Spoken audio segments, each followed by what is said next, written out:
नमस्कार दोस्तों, मैं अनुराग एक नई खोज पर आपके साथ हूं। जीवन में हम सत्य की तलाश करते हैं और कई बार ये सत्य हमारी संस्कृति और जड़ों में छिपा होता है। सनातन धर्म केवल आस्था नहीं बल्कि चेतना और अनुभव का महासागर है।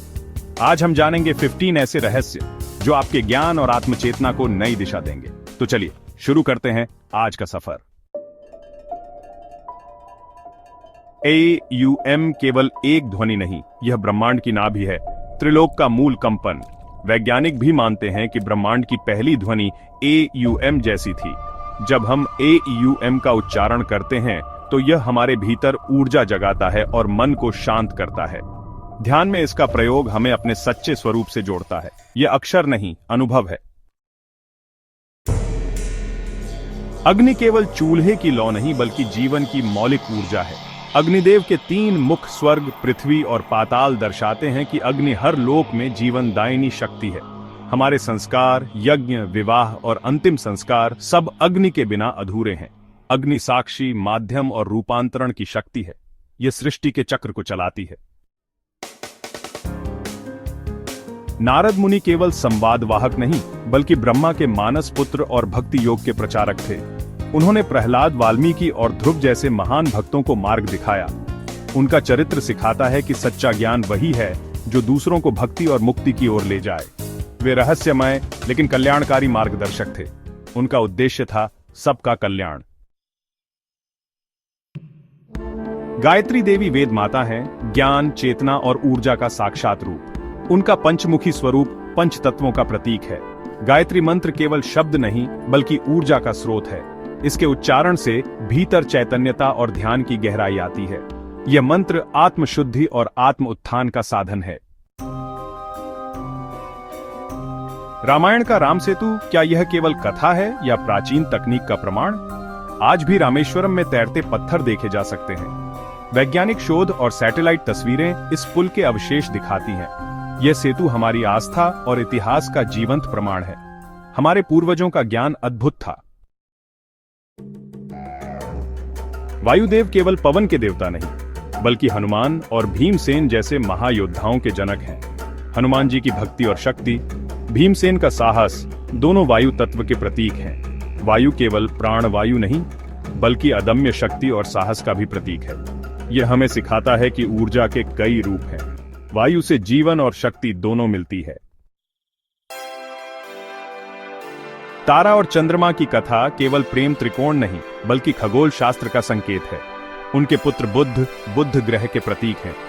बुध ग्रह को ज्योतिष में बौद्धिकता और संचार का प्रतीक माना जाता है। यह कथा ब्रह्मांडीय गणना और ग्रहों के संबंधों को दर्शाती है। पौराणिक कथाएं बहुस्तरीय अर्थों से भरी हैं। नागलोक धरती के नीचे स्थित एक दिव्य और रहस्यमय लोक है। शेषनाग, वासुकी जैसे नाग यहां वास करते हैं। नागलोक को तप, साधना और सिद्धियों का केंद्र माना गया है। कई योगी और ऋषि यहां ज्ञान प्राप्त करने जाते थे। यह रहस्य बताता है कि हमारे जगत के परे भी कई आयाम हैं। शिव का डमरू केवल वाद्य यंत्र नहीं, सृष्टि और लय का प्रतीक है। डमरू से निकली 14 ध्वनियां संस्कृत व्याकरण और संगीत का आधार बनी। इन्हीं से कालचक्र यानी समय का चक्र शुरू हुआ। डमरू की आकृति सृष्टि और प्रलय के चक्र को दर्शाती है। यह ध्वनि सृजन का नाद है। दुर्गा सप्तशती केवल देवी की स्तुति नहीं बल्कि तांत्रिक शक्ति का स्रोत है। इसके साथ 100 श्लोक सिद्ध मंत्र माने जाते हैं। सही विधि से पाठ करने पर साधक के भीतर कुंडलिनी शक्ति जागृत हो सकती है। यह नकारात्मक ऊर्जाओं से रक्षा करता है। दुर्गा सप्तशती शक्ति का कवच है। आराषि मार्कंडेय ने भक्ति और तप से मृत्यु पर विजय पाई। यमराज जब उनके प्राण लेने आए तो वे शिव की आराधना में लीन थे। शिव ने यमराज को पराजित कर मार्कंडेय को अमरत्व का वरदान दिया। यह कथा दिखाती है कि सच्ची भक्ति भाग्य को भी बदल सकती है। आत्मबल और श्रद्धा से असंभव भी संभव हो जाता है। लक्ष्मी जी केवल धन की नहीं, संपूर्ण समृद्धि की देवी हैं। समृद्धि भौतिक, मानसिक और आत्मिक होती है। जहां स्वच्छता, संतोष, सत्यता और परिश्रम होता है, वहां लक्ष्मी स्थायी रूप से वास करती है। धन से पहले इन गुणों की साधना जरूरी है। सच्ची लक्ष्मी वही है जो आंतरिक शांति और संतोष दे। गंधर्व केवल संगीतज्ञ नहीं बल्कि दिव्य योद्धा भी थे।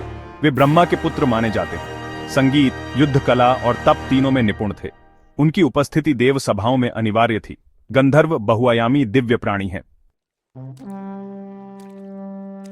दक्ष और शिव की कथा रिश्तों, अहंकार और ब्रह्मांडीय संतुलन का संदेश देती है। दक्ष ने शिव को यज्ञ में आमंत्रित नहीं किया, जिससे सती ने अपने प्राण त्याग दिए। शिव के क्रोध से यज्ञ विध्वंस हुआ। यह कथा दिखाती है कि अहंकार विनाशकारी है। सम्मान और अपमान ब्रह्मांड को भी प्रभावित करते हैं। समुद्र मंथन से प्रकट हुई लक्ष्मी जी ने असुरों से युद्ध किया। उन्होंने महालक्ष्मी का रूप धारण कर असुरों को पराजित किया।